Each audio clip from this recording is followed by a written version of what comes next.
nuti budgetiin keenya waggaadhaa hiyyuu san ta'uu jechuudha. Rakkicha kanas beekuun nurra jiraatu jechuudha. Investii goonu malee darbuu hin danda'amu. Amma 90 ijoollee namaa ture naa kan ijeetiin finfinnee fudhatee oolu. Maali waaqni rakkoo ishii beekaa maal warra gochuu kana quba dhoowwate nu maali? Quba isaan dhoowwate malee fudhatanii turan. Ilaa ijoollee keenyatti natti ture. Ila jarri kun galaa walitti qabachaa jiru, chocho'aa jiru, lakki isaan jedhaan isa baashii geessi jiru. Lakki jara nagaa jiru, yootuman jedhu akkuma jedhu waan wanti dhoowwate malee innaa nuti fardaan deemnu isaan laandi kuruuzeriin nuti darbanii deeman. Qabeenya kana timqate haloonee qabeessee kan jaa qabanii iyyaa dabarsanii walitti qabatanii nu bira darban fardaan jechuudha. Naa nuti fardaan deemnu laandi kuruuzeriin nu bira darban. Yaa karaa dubbii investimentii akka yaallotti hin haalina. Waanuma investii ta'ee waanuma fayyaasi namni deebi'ee hammachuu danda'a. Isa Soromoonni akka ta'utti laga ce'uudhaa fi baruun nurra jira jechuudha. Karaa dhiigaas haa ta'u karaa qarshiis investimentiin nu barbaachisa. Sadaffaa yeroo baay'ee waan hojjennu gubbaatti immoo konsistentii qabu. Konsistentii isa hojjennu sana hamma sabni keenya bilisa ba'utti hamma qabsoo kaayyoo saba keenyaa galma ga'utti dadhabnu jabaan maal taatu qabsoo itti fuudhu. Karaa gubbaa keenya kun immoo nun baasu isheen kun immoo isa geessi yoo jechuutti jenne dadhabbii keenya rakkoo keenya seetti baakkii keenya waan hunda ilaalaa karaa ta'e fooyyeffachaa utti deemne malee inni qabanii gadhiisan har'a kana qabnaa boru sana qabnaa akka qabalee muka tokko irraa muka tokko ta'uu daallee nu rakkisanis waan hojjennu gubbaatti konsistensiin barbaachisaa jechuudha. Amma warri Dabuu Afrikaa wanti kuni gara waggaa 90 DNC'n kan waggaa 90 booda ammas nuti fudhataa taane aangotti nu fudhatee waggaa 90. Amma waan biraa miti amma fudhadhaa Maandeellaa. Waan tokko jedhe mallatteessee bahuu jedhe bareedaati. Shuu konsistentii waggaa 27 hidhamee jechuudha. Saba koo gubbaatti mallatteessu mirga saba koo gubbaatti mallatteessee hin bahu jedhee jechuudha. Amma maal ta'e ishumaan addunyaan innaan ni du'e argitaniitu addunyaan ishumaan nama kutannoodhuma namicha sanaa ishiin mana hidhaa taa'uu danda'udha sana waan biraa miti bara. Qawween tokko maal goone mana sana taa'udha waan hojjetu sana konsistentii hidhamuu danda'e. Yeroo tokko amma ijoolleen isaan keenyaa maal ijoolleen isaan nuti qanii 27 ta'uu hin dhabne mallatteessanii mallatteessinee isa akkasii kanatti konsistentii waan hojjennu waggaa 100 fixee waggaa 1 fixee waggaa 11 fixee 100 fixee konsistentii qabsoon keenya amma filannaan qabnu jechuudha amma mirgi saba keenyaa eegamee amma bilisa waanutti konsistentii itti fufu. Achittis qabsoo konsistentii deemsisuu kana gubbaatti rakkoo qabnaa jechuudha. Muka tokko akka qabalee muka tokko tennaa utaallee iddoo tokko tennaa tirii taanee laga nu keessaa jiru rakkoon tokko isadhaa jechuudha. Jaaffaamuu rakkoon keenya waan yeroo baay'ee tennaatti iddoo akkasitti walitti qabamnee mana dhugaatiittis maalitti irraa walitti dhufne si nama soofna. Saba Oromoos bilisa baafna oduu keenyaa jechuudha. Garuu isa dubbannu sana hin hojjenne. Akkichi sana isa dubbannu sana isa kana goona sana goona jennee dubbannu sana hojiirra akkuma isin dura isin jedhe sana dubbiin inni nuti dubbiin dubbannuu fi wanti nuti hojjennu yeroo baay'ee wanta jalaa dhiitaa jechuudha. Waan dubbanne sana warri faranjii walk your talk jedhi waan dubbanne sana hojiirra oolchuu baannaan godaanumatti bubbee fuudhee deemaa jechuudha. Mataa sammuu namaa jala jaangalle jechuudha. Isa gubbaattis akka ta'utti hojjechuun nu gajeela. Waan dubbanne hojiirra oolchuudhaa fi ciccituun nu gajeela. Ofiin hojiirra ofiin dalaguun ofiin hin dalagu jechuudha. Dubbii dubbannee duwwaadhaan qilleensa fudhatee deemu malee mataa namaa keessa seenee gara humnaatti jijjiiramee wanti inni waan ofii hin jiru jechuudha. Innis rakkoo waan dubbanne sana waan odeessinu sana mana dhugaatittis haa ta'u goodaattis haa ta'u walgaittis haa ta'u isuma dubbanne sana hojiirra oolchuudhaaf yaalu. Jaakaraanis waan dubbanne yeroo baay'ee rakkoo qabna. Hojiirra oolchuudhaaf. Kan biraa immoo yeroo baay'ee warra yeroo baay'ee jechuu kooti rakkoon keenya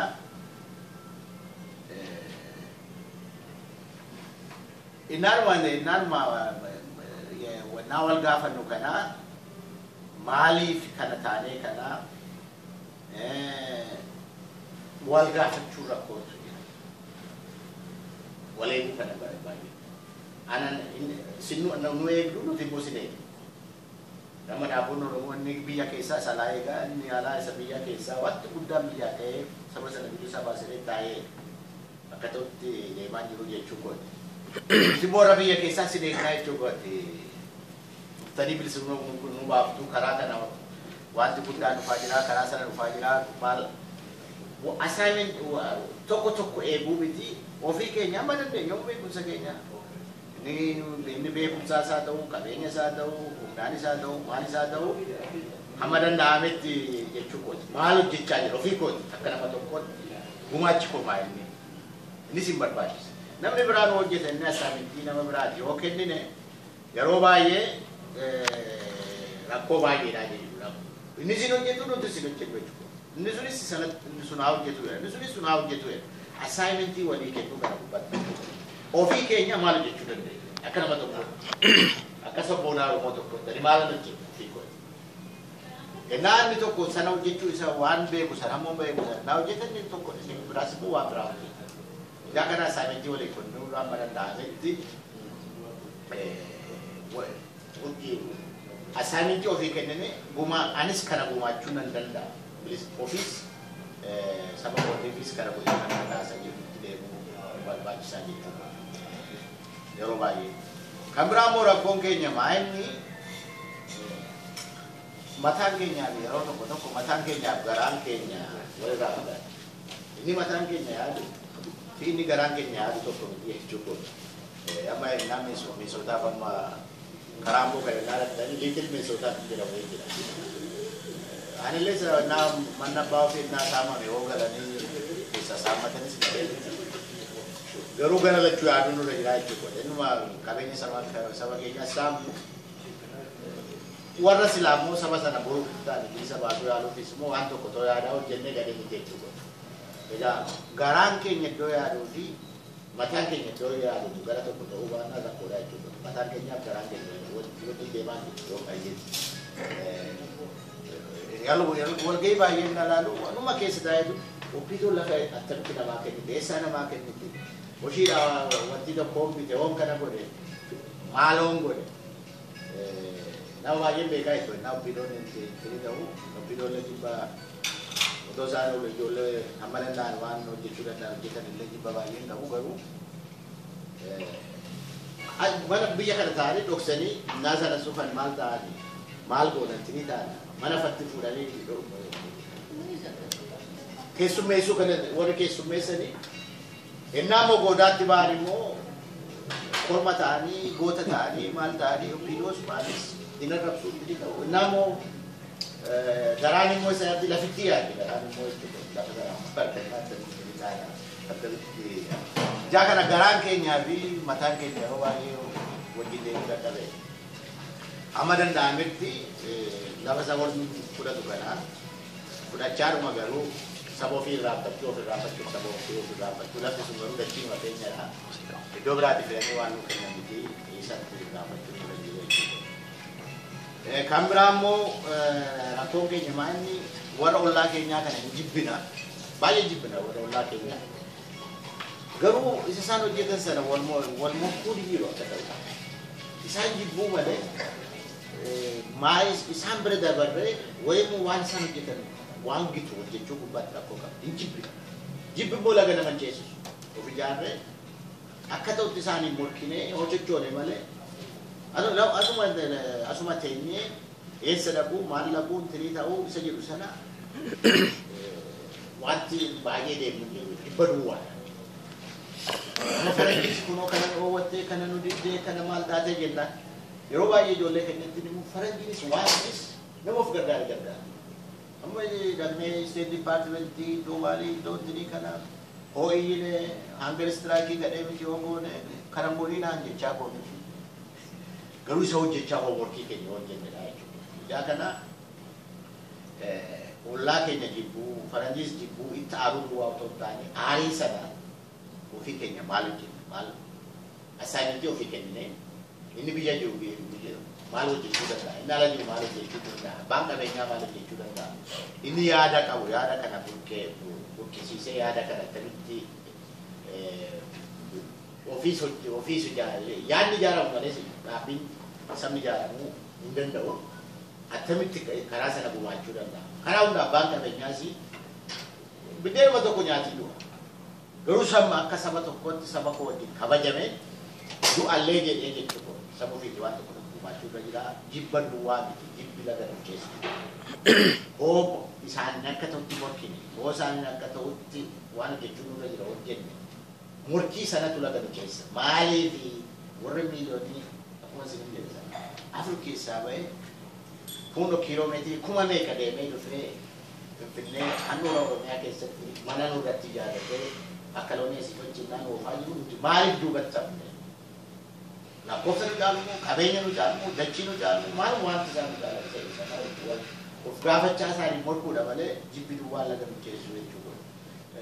Jaladar wamit ya, jaladar macam tu tanya.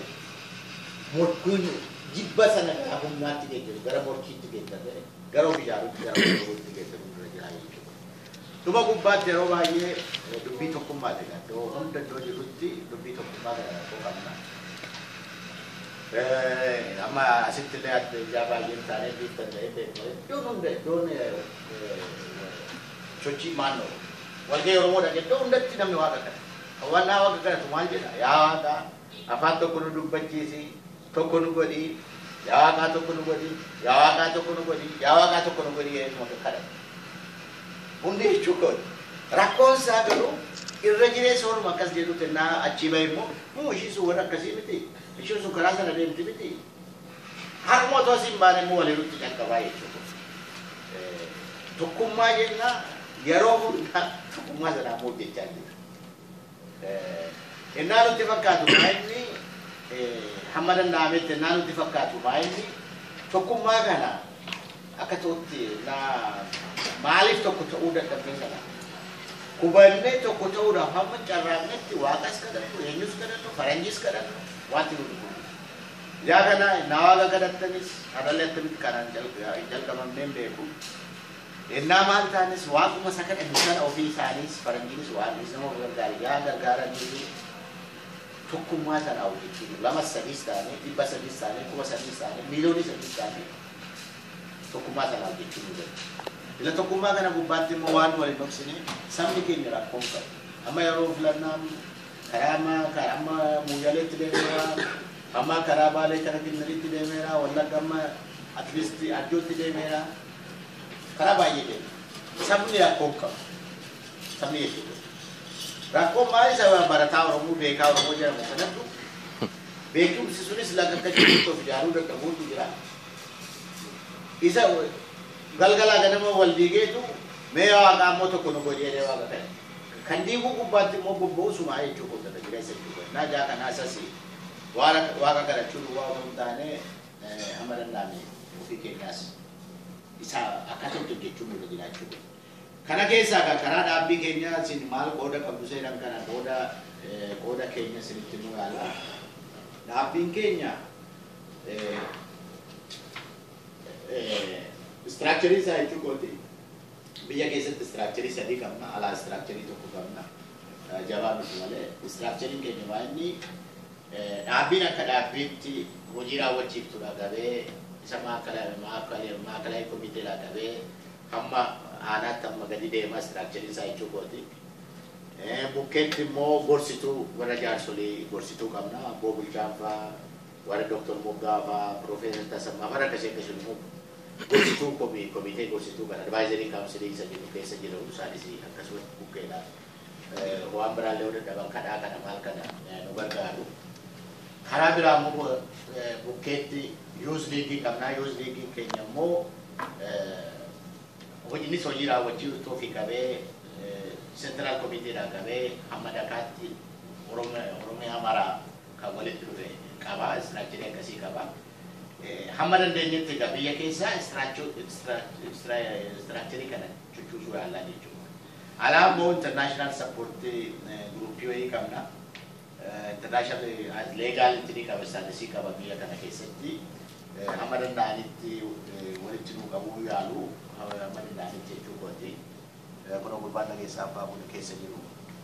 Inni gaanni immoo kan hojjetu mana ta'e qabeenya alaa kana walitti qabuudha. Kana gubbaatti amma waruma maaraa bukkeedhaa baratee gurbaan ifaayina nama booranaatti jira zoorama isiidha.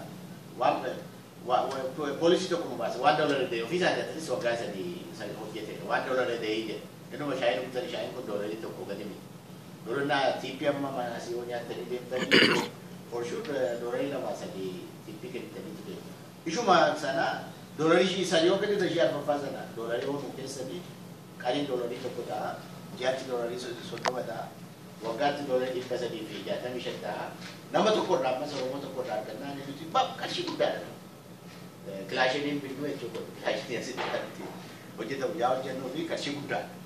Garuu isuma xinnaa kana doolari tokko kaniidhaan akkatti amma biiraa faatootti hin dhumne waan biraa faatootti hin nyaanne gara sanatti deema malee namni karaa sana investimentii kana ishii rakkoo irratti qabaa jechuudha. Ijaa kana poolisii akkasii waan doolari ta'ee kana hojii nama bulchuu yaalaa jiru ofii at least support groupiin keenya alatti jiru immoo karaa sana socho'aa jira. Kana gaa kana keessatti nuti barana maal goonanni jedhamu kuni karaa keenyaa gara waan shanan tokko projektii shanan tokko baafannee socho'aa jirra. Gargaarsa kan sin gaafannu isaanii jechuudha. Walloqsinii yoo deemne rakkoo keenyas maalis achumatti waliin deemnee hojjennu sana hojjechuu malee humna malee laga ce'uun hin jiru. Karaa fe'aa ta'u jechuudha. Inni salaamaawwan fiigin jedhu kunis humna barbaachisu jechuun riisoorsiidha teekinooloojii. Inni karaa biraas dhagaa darbachuudhaafis humna barbaachisa. Nyaatee dhugee yoo waas ittiin ta'e darbachuudhaaf jechuudha. Karaa humna barbaachisaa humna keenya jaalachuudhaaf waa shanan tokko qaba. Projektii shan qabnaa jechuudha. Amma dandeessanitti akkasii isaa gargaarsa kan barbaadnu. Projektiin tokkoffaayi istiraakcharii amma qabnu kana akka ta'utti hiddisaa saba keessatti akka jabaatu. Handhuura Finfinneedhaa qabnee Finfinnee kaanee shawaa ba'aa kana dabarree Arsii keessa ceenee amma Baalee Gimmiritti deemuu danda'u jira. Finfinnee handhuura Finfinneetii kaanee istiraakcharii keenya akka ta'utti shawaa ba'aa kana maal kana deemnee amma Gujii Booranaatti deemuu akka ta'utti deemuutu jira. Finfinnee